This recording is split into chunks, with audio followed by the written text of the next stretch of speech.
அஸ்ஸலாமு அலைக்கும் வரஹ்மத்துல்லாஹி வபரகாத்துஹ். கடந்த காலத்துடைய பாவங்களின் நினைவுகளை கொண்டு ஒருபோதும் வாழ்க்கையில் கவலையடையாதீர்கள்.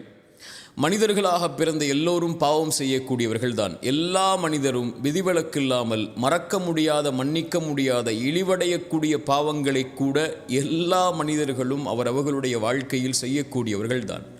ஆனால் அந்த பாவத்திலிருந்து விலகி தன்னை மீட்டெடுத்து நற்பாதையில் தன்னை ஆக்கிக்கொண்டு இறைவனிடத்திலே வந்தவர்கள்தான் சிறந்தவர்கள் என்று இறைத்தூதர் சொன்னார்கள்.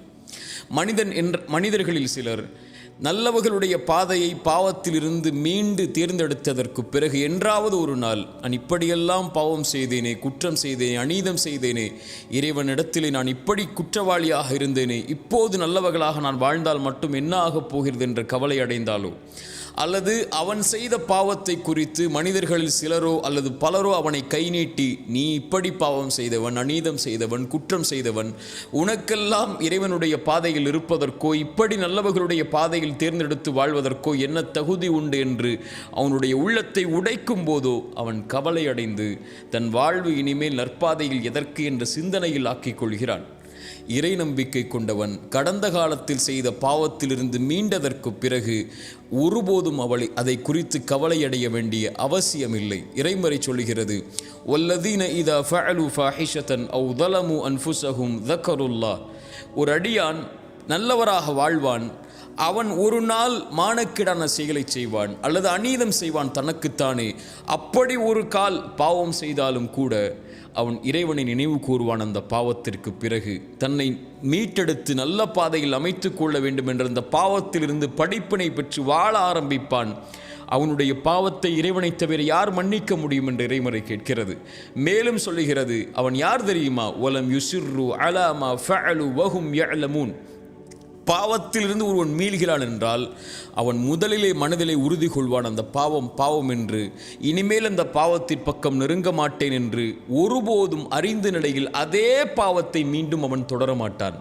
இப்படி நற்பாதையில் இருக்கக்கூடிய எவரும் கடந்த கால பாவத்தை குறித்து கவலையடைய வேண்டிய அவசியமில்லை. ஏனென்றால் அவர் செய்த பாவமே அவருடைய வாழ்வில் இல்லை முன்னால். இறைமுறை சொல்லுகிறது, இல்லாமன் தாப வ ஆமன வ அமில அமலன் சாலிஹன். யார் இறைவனிடத்திலே பாவ மன்னிப்பை கேட்டு இறைவனை நம்பிக்கை கொண்டு நல்ல பாதையில் தன்னை ஆக்கிக்கொண்டு நல்ல செயல்பாடுகளை செய்ய ஆரம்பித்து விட்டாரோ, ஃபஉலாயிக யுபத்திலுல்லாஹு ஸய்யிஆத்திஹிம் ஹஸனாத். அவன் செய்த பாவங்கள் அனைத்தையும் இறைவன் நன்மைகளாக மாற்றிவிட்டான். அவ்வளவுதான்.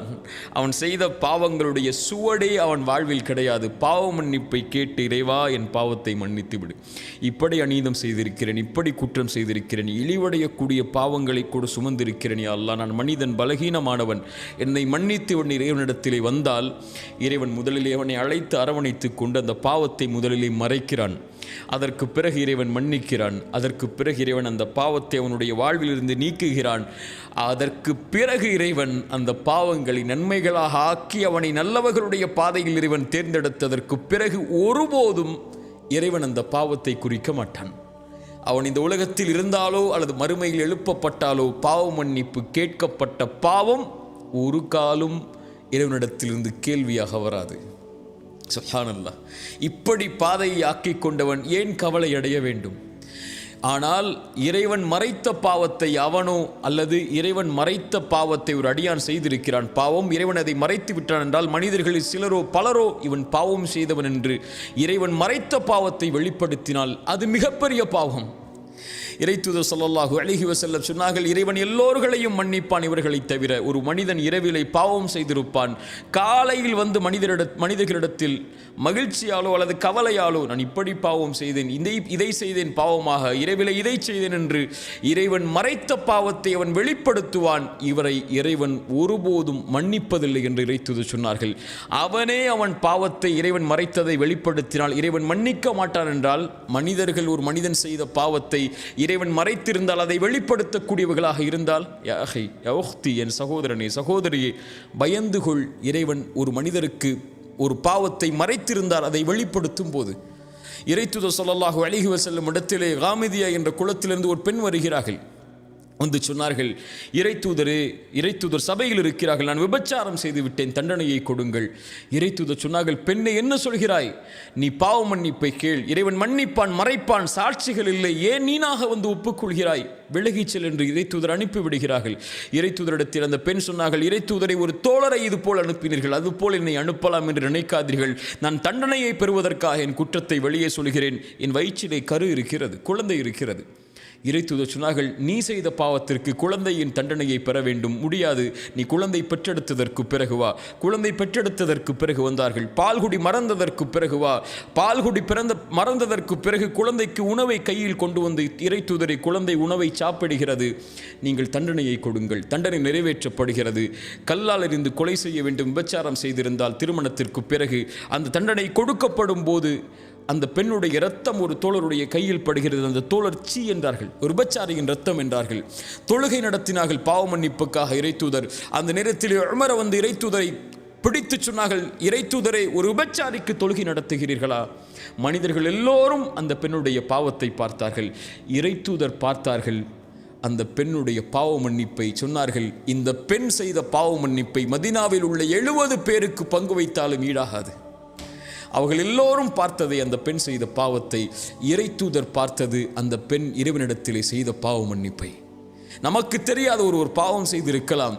அவர் அந்த பாவத்திற்காக இறைவனிடத்திலே சிந்திய கண்ணீர்கள் துணை, கரமேந்திய வார்த்தைகள் துணை, இறைவன் அவரை மன்னித்து அவனை அங்கீகரித்திருந்தால், இறைவன் மறைத்த பாவத்தை அவர் வெளிப்படுத்தினால் இவ்வளவு பெரிய குற்றம் அது. அதை கொண்டு அவருடைய உள்ளத்தை உடைத்தால், நீ பாவம் செய்தாயே என்று அவரை கவலை உரைய செய்தால், எல்லா மனிதர்களும் பாவம் செய்யக்கூடியவர்கள் தான். பாவங்கள் தான் அவர்களை மேம்படுத்தும் அவர்களுடைய பாதைகள். அதை திருத்திக் கொண்டு தன்னை முன்னேற்றுபவன் தான் சிறந்த மனிதனாக மாறுவான். அவரை பார்த்து இறைவன் உன்னை மன்னிக்க மாட்டான் இந்த பாவத்திற்கு என்று சொன்னால். இறைத்தூதர் ஸல்லல்லாஹு அலைஹி வஸல்லம் சொன்னார்கள், 2 மனிதர்கள் உண்டு, அதில் ஒருவர் நல்லவராக இருந்தார், ஒருவர் பாவியாக இருந்தார். நல்லவர் பாவியை பார்த்து குறைத்துக்கொள் பாவத்தை என்று சொன்னார். அவர் ஒரு காலத்தில் கோபப்பட்டு சொன்னார், நீ என்னை பார்த்து எப்போது பார்த்தாலும் அறிவுரை செய்து கொண்டே இருக்கிறாய், என்னையும் என் பாவத்தையும் விடு, நீ என்ன இறைவனிடத்திலிருந்து அனுப்பப்பட்ட பாதுகாவலனா என்று சொன்னார். அந்த நல்லவர் கோபப்பட்டு, நான் உனக்கு அறிவுரை சொல்கிறேன், என்னை பார்த்தே நீ எதிர்த்து பேசுகிறாய், இறைவன் உன்னை மன்னிக்கவே மாட்டான் என்று சொல்லிவிடுகிறார். இந்த இருவரையும் மரணத்திற்கு பிறகு இறைவன் ஒன்று கூட்டுகிறான். நல்லவரை பார்த்து சொன்னான், நீ எப்படி என் உரிமையில் கை வைக்க முடியும்? நான் இவரை மன்னிக்க மாட்டேன் என்ற உறுதியை நீ எப்படி கொடுக்க முடியும்? நீ நரகத்திலே செல். அந்த பாவியை அழைத்து சொன்னான், நீ கவலை கொள்ளாதே, என் கருணையால் உன்னை மன்னிக்கிறேன், செல் என்றான். நம்முடைய பார்வையில் பாவியாக தெரிபவர்கள் இறைவனுடைய பார்வையில் யார் என்று நமக்கு தெரியாது. என் அடியாடு, என் தோழனை, என்னுடைய சகோதரியே, நீ ஒரு பாதையில் இருந்து மீண்டு நற்பாதையில் அமைத்ததற்கு பிறகு ஒருபோதும் இந்த மனிதர்களை குறித்து கவலை அடையாதீர்கள். இறைவன் உன்னை பார்க்கக்கூடிய பார்வை சுத்தமான பார்வையாக மாறியதற்கு பிறகு உலகமே உன்னை தவறான பார்வையில் பார்த்தாலும் அதை குறித்து கவலை அடையாமல் நல்ல பாதையில் உங்களுடைய சிந்தனைகளை வைத்துக்கொண்டு, தவறிலிருந்து பெற்ற பாடத்தை பெற்றுக்கொண்டு, சிறந்த மனிதர்களுடைய பாதையில் உங்களை ஆக்கிக்கொண்டு, உங்களுடைய மரணம் வரை அதில் தொடர்ச்சியாக இருந்து கொண்டே இருங்கள். ஒருபோதும் கடந்த காலத்துடைய பாவங்கள் உங்களை கவலையடைய செய்ய வேண்டாம். அதற்கு அவசியமில்லை. வாழப்போகின்ற வாழ்க்கை கொஞ்ச காலம். இந்த உலகத்தில் நீங்கள் மரணித்ததற்கு பிறகு இந்த மனிதர்கள் மறந்து விடுவார்கள். 100 ஆண்டுகளுக்கு பிறகு நீங்கள் வாழ்ந்த அடையாளமே இருக்காது. 200 ஆண்டுகளுக்கு பிறகு நீங்கள் வாழ்ந்த சரித்திரமே இருக்காது. இப்படி உலகமே உங்களை விடும் போது நீங்கள் ஏன் கடந்த கால பாவத்தை நினைத்து எதிர்காலத்தை அழித்துக் கொண்டிருக்கிறீர்கள்? அப்படி மனிதர்கள் உங்களுடைய பாவத்தை நினைவு கூர்ந்து கொண்டே இருந்தால், அவர்களுடைய வார்த்தை உங்களை கவலையடைய செய்ய வேண்டாம். இறைவன் அறிந்தவன் மறைப்பதையும் வெளிப்படுத்துவதையும். மனிதர்களுடைய வார்த்தையால் இறைத்தூதரை உங்களுடைய உள்ளம் நெருக்கமாக இருப்பதை நான் அறிகிறேன். ஃபஸப்பிஹ் பிஹம்தி ரப்பிக், என்னிடத்திலே வந்து விடுங்கள். வகும் மினஸ் சாஜிதீன், சிறந்தாழ்த்தி விடுங்கள் எனக்கு முன்னால். இறைவா, நான் பாவம் செய்தேன் தான், நான் அதிலிருந்து வெளியே வந்து விட்டேன், நல்லவராக மாற முயற்சி செய்கிறேன், அந்த பாதையில் இருக்கிறேன். ஆனால் மனிதர்கள் என்னை குறை பேசுகிறார்கள், என் பாவம் என்னை உறுத்துகிறதே அல்லாஹ், என் உள்ளத்தை திடப்படுத்து, உறுதிப்படுத்து என்று இறைவனிடத்திலே சரணடையுங்கள். இறைவன் உங்களுடைய கவலைகளை நீக்குவான். உங்களுக்கு எதிராக வரக்கூடிய வார்த்தைகளை இறைவன் ஒன்றுமில்லாமல் ஆக்குவான். லா தஹ்சன், கவலை அடையாதீர்கள், ஒருபோதும் கடந்த கால பாவத்தை நினைத்து. 3 பேர் இறைத்தூதருடைய காலத்தில் போரிலிருந்து பின்தங்கினார்கள் உலக காரணங்களால். இறைவன் அவர்களுக்கு தண்டனையை கொடுத்தான், அவர்களை ஒதுக்கி வைக்கும்படி இறைத்தூதருக்கு கட்டளையிட்டான். அவர்களுடைய உள்ளம் நெருக்கமானது, உலகம் அவர்களுக்கு நெருக்கமானது, அவர்கள் தங்களையே அழித்துக் கொள்ளலாம் என்ற எண்ணம் கூட அவர்களுக்கு ஏற்படும் அளவிற்கு இதயம் அவர்களுக்கு நெருக்கமானது. ஆனால் அவர்கள் சரணடைந்தார்கள். இறைவனை தவிர வேறு யாரும் எனக்கு வழி இல்லை என்று இறைமறை சொல்கிறது. அவர்கள் இறைவனை தவிர யாரும் இல்லை எங்களுக்கு என்று இறைவனிடத்திலே கரமேந்தி வந்தார்கள். இறைவன் அவர்களை மன்னித்தான், அவர்களை ஏற்றுக்கொண்டான். ஆதம் தவறு செய்தார். அதற்கு பிறகு வலக்கது கர்ரம்னா பனி ஆதம், ஆதமுடைய சந்ததிகள் அனைத்தையும் அவர்களுடைய பாவ மன்னிப்புக்கு பிறகு இறைவன் கண்ணியமாக்கினான், ஆதமை கண்ணியமாக்கினான். தவறு செய்பவர்கள் தான் மனிதர்கள்.